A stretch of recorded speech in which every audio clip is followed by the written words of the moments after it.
नमस्कार दोस्तों अखिलेश यादव ने उत्तर प्रदेश में करहल की विधानसभा सीट से इस्तीफा दे दिया है और अब वो कन्नौज के सांसद बने रहेंगे। यानी अब उनका आक्रामक अंदाज लोकसभा के अंदर देखने को मिलेगा।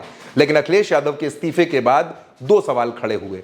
पहला सवाल यह कि करहल से विधायकी का चुनाव कौन लड़ेगा, तो उसमें तेज प्रताप यादव का नाम चल रहा है। और सबसे बड़ा सवाल कि आखिर सदन में नेता प्रतिपक्ष कौन होगा, क्योंकि अभी तक सदन में नेता प्रतिपक्ष खुद अखिलेश यादव थे, लेकिन उनके इस्तीफे के बाद अब ये चर्चाएं शुरू हो गई हैं कि आखिर इस पद को कौन संभालेगा। अब दोस्तों इसमें कई तरह के नाम चल रहे हैं। एक नाम इसमें शिवपाल सिंह यादव का है, एक नाम इसमें इंद्रजीत सरोज का है, रामअचल राजभर का नाम है, इसके अलावा कमाल अख्तर का नाम है।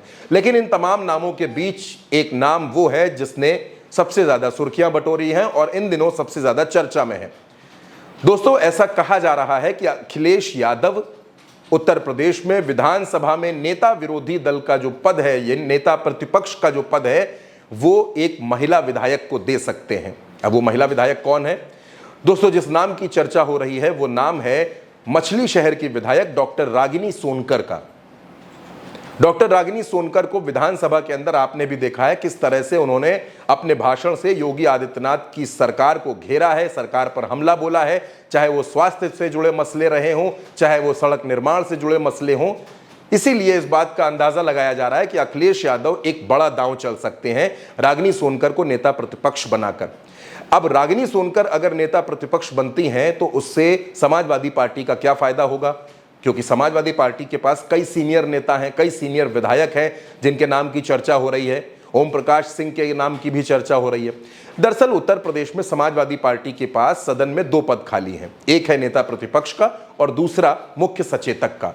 मुख्य सचेतक मनोज पांडे हुआ करते थे, लेकिन मनोज पांडे जिस तरह से चुनाव के दौरान भारतीय जनता पार्टी में शामिल हो गए, उसके बाद यह भी पद खाली है, तो इसे लेकर भी कई नामों की चर्चा है। लेकिन रागिनी सोनकर का नाम अचानक चर्चाओं में आया है। दरअसल रागिनी सोनकर युवा हैं, रागिनी सोनकर पेशे से डॉक्टर हैं, महिला हैं, बोलना जानती हैं, इसके अलावा दलित बिरादरी से आती हैं। यानी अखिलेश यादव का जो पीडीए का फॉर्मूला है उसमें रागिनी सोनकर फिट बैठती हैं। और एक महिला को नेता प्रतिपक्ष बनाकर अखिलेश यादव एक नई मिसाल भी गढ़ना चाहते हैं। दूसरा, रागिनी सोनकर के साथ दलित का कार्ड भी जुड़ा हुआ है। रागिनी सोनकर युवा भी हैं, बोलना भी जानती हैं और पेशे से डॉक्टर भी हैं। यानी अखिलेश यादव के जो तमाम समीकरण हैं, जो तमाम फैक्टर हैं, वो सब एक ही जगह आकर पूरे होते हैं और उनका नाम रागिनी सोनकर है। दोस्तों आपको याद होगा रागिनी सोनकर जब विधानसभा का चुनाव जीती थी, उसके बाद से ही उनके नाम की चर्चा मछली शहर में लोकसभा चुनाव के लिए होने लगी थी। मछली शहर से उनको टिकट नहीं मिला, उनकी जगह प्रिया सरोज, जो तूफानी सरोज की बेटी है, उनको टिकट मिला और प्रिया सरोज चुनाव जीतकर सांसद बन गई।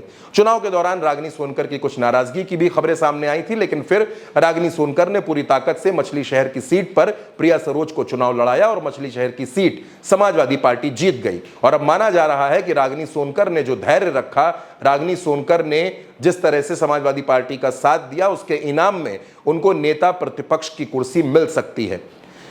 दोस्तों समाजवादी पार्टी में इस बार कई महिला सांसद हैं जो संसद में समाजवादी पार्टी की आवाज बनेंगी, जिनमें अखिलेश यादव की पत्नी डिंपल यादव का नाम है जो मैनपुरी से सांसद हैं। इसमें प्रिया सरोज का नाम है जो मछली शहर की सांसद हैं। कैराना से जीतकर इकरा हसन भी सांसद बन गई हैं और इसके अलावा बांदा की सांसद का भी नाम है। यानी तमाम महिला सांसद वो हैं जो समाजवादी पार्टी को सदन में मजबूत करेंगी। इनके अलावा राज्यसभा में जया बच्चन भी हैं। और अब अगर अखिलेश यादव विधानसभा में नेता प्रतिपक्ष की कुर्सी रागिनी सोनकर को सौंप देते हैं तो यह मैसेज भी जाएगा कि समाजवादी पार्टी महिलाओं के बारे में भी सोचती है और एक महिला को जिम्मेदारी देकर अखिलेश यादव 2027 के लिए बड़ी संख्या में महिला वोटर्स को लुभा सकते हैं। और इसीलिए रागिनी सोनकर के नाम की चर्चा चल रही है। अगर रागिनी सोनकर नेता प्रतिपक्ष बन जाती हैं तो अखिलेश यादव का पीडीए का फॉर्मूला वो भी बहुत हद तक कामयाब होता और कारगर होता नजर आएगा। लेकिन दोस्तों क्योंकि रागिनी सोनकर के साथ एक ड्रॉबैक आप ये मान सकते हैं कि रागिनी सोनकर पहली बार विधायक हैं, सदन का उनको बहुत ज़्यादा लंबा अनुभव नहीं है। अब इसकी अगर दूसरी तरफ आप देखेंगे तो शिवपाल सिंह यादव सदन के पुराने नेता हैं, सदन को चलाना जानते हैं, मंत्री रह चुके हैं और अनुभवी नेता हैं। इसके अलावा इंद्रजीत सरोज और रामअचल राजभर ये नेता भी अनुभव के मामले में रागिनी सोनकर से बहुत आगे खड़े होते हैं। लेकिन समीकरणों के मामले में, फैक्टर के मामले में रागिनी सोनकर इन नेताओं से आगे खड़ी होती हैं। तो क्या अखिलेश यादव अपना ये दांव चलकर हर किसी को हैरान कर सकते हैं?